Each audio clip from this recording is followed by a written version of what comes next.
Før jeg dør, vil jeg gerne slendre byen gennem en sidste gang. Det skal være mit sidste beskedne ønske.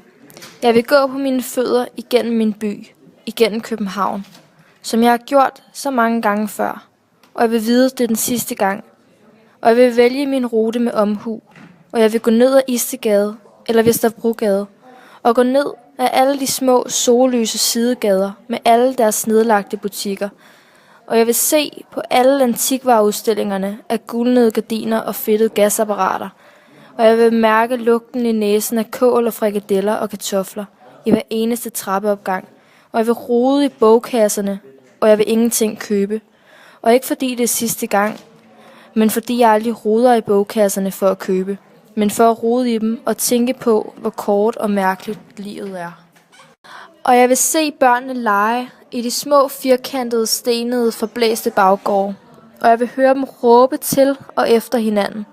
Og jeg vil se mødrene læne sig ud af køkkenvinduerne med deres svulmende barme og kalde dem ind, når maden er færdig. Og ud af vinduerne vil der hænge tørresnore med familiens undertøj, og det vil plafre i vinden. Og jeg vil gå igennem Vesterbro Stigterkvarter i Skumringen.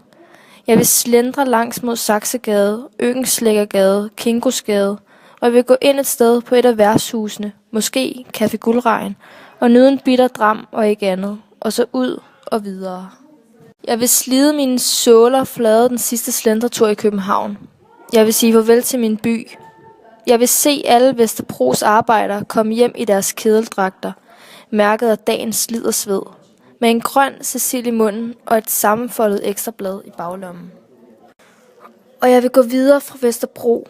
Jeg vil gå ind over Hovedbanegården. Jeg vil passere den i gråt lys, og den vil være let og sløret.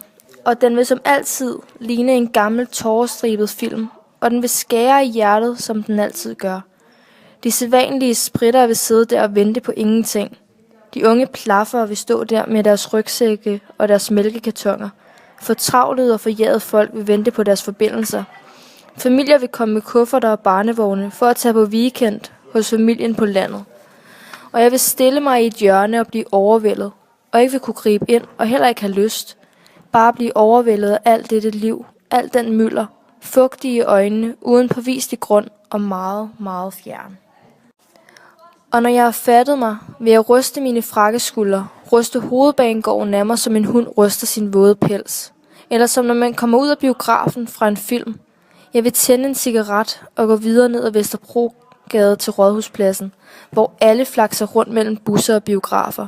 Og igen vil jeg bare stille mig op ad en plakatsøjle og stå og kysse alle mit stille sind, da jeg ikke kan gøre det i virkeligheden. Og jeg vil vide, at det her et sted på disse sten ligger hele mit liv og alle mine drømme. Ganske som så mange andres liv og drømme. Og i morgen kommer gadefejerne og fjerner det hele, pakker det sammen, og det brænder og rådner, som din cigaretpakke således også du. Og jeg vil vide det ganske klart og uden nogen sorg, som nærlysene tændes over Rådhuspladsen, og lysevisen telegraferer sine nyheder. Alting er så flygtigt og forbigående, som ens sidste slendretur i byen. Og jeg vil gå ned ad strået som en skygge, og hele vejen ned vil jeg være ledsaget af mine venner og alle jeg har elsket. Og det vil være genfærd. Og ingen andre end jeg vil se de der er, men det er de. Og vi tager afsked med alting og hinanden. Og vi er ikke sentimentale, men luften er fyldt af noget, ingen ved hvad hedder eller er.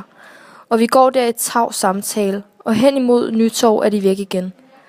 Alle skyggerne er smeltet, og selv fader jeg ud lidt længere nede. Min sidste slendretur igennem byen er forbi, og en enkelt skygge mindre befærder gaden.